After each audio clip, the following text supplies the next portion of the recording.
સાંજે જમવામાં દૂધીના નવી જ રીતના મૂઠિયા બનાવીશું અને આવી રીતે મૂઠિયા બનાવશો ને તો બાળકો મૂઠિયા નહીં ખાતા હોય ને તો પણ મૂઠિયા ખાશે તેટલા ટેસ્ટી અને સોફ્ટ બને છે. Hello friends, welcome back to Bhavini's kitchen. Friends, આજે આપણે સાંજે જમવામાં દૂધીના મૂઠિયા બનાવીએ છીએ. મૂઠિયા બનાવવા માટે મેં 600 ગ્રામ દૂધી લીધી છે. હવે દૂધીને સાઈતે ધોઈ લેવાની છે અને કોરી કરી લેવાની છે. હવે દૂધીને વચ્ચેથી કટ કરી લેવાની છે કેમ કે દૂધી મોટી છે એટલે વચ્ચેથી કટ કરી લઈશું. હવે દૂધીની ઉપરની છાલ કાઢી લઈશું અને દૂધીનું છીણ પાડી લઈશું. દૂધીનું છીણ પાડવા માટે છીણી લેવાની છે અને છીણ મોટું પડે ને તેવી છીણી લેવાની છે કેમ કે છીણી છે ને તે બે રીતની આવતી હોય છે. તો અહીંયા આપણે દૂધીને છીણી લઈશું. ફ્રેન્ડ્સ, અહીંયા મેં દૂધીને છીણી લીધી છે. હવે દૂધીનું પાણી અલગ નથી કરવાનું, આ દૂધીમાં મસાલો કરવાનો છે. મસાલામાં અડધી ચમચી હળદર ઉમેરવાની છે, 1 ચમચી લાલ મરચું, ધાણા જીરું પાવડર, ચપટી હિંગ ઉમેરવાની છે, સ્વાદ પ્રમાણે મીઠું ઉમેરી લઈશું.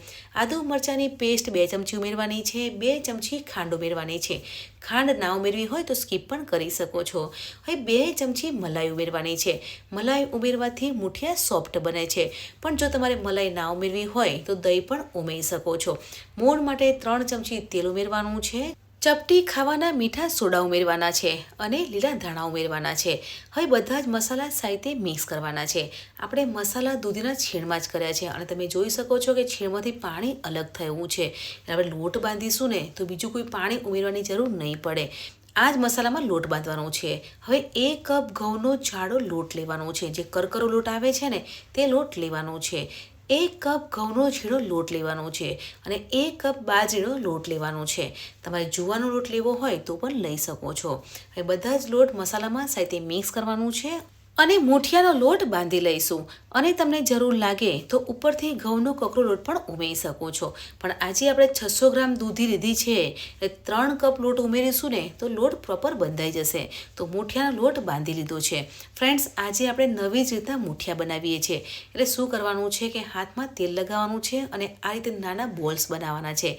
આપણે જમવામાં દૂધીના મૂઠિયા બનાવીએ છીએ પણ આજે આપણે ગોળ બોલ્સ બનાવ્યા છે કેમ કે દર વખત મૂઠિયા બનાવતા હોઈએ છીએ પણ આ રીતે કંઈક અલગ બનાવીએ ને તો બાળકોને પણ સારું લાગે છે. એટલે શું કરવાનું છે કે તે જ રોટના આ રીતે નાના બોલ્સ બનાવી લેવાના છે.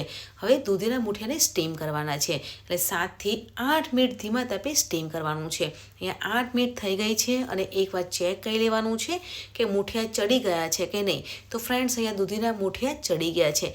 તમે આને દૂધીના મૂઠિયા પણ કહી શકો છો અને દૂધીના બોલ્સ પણ કહી શકો છો.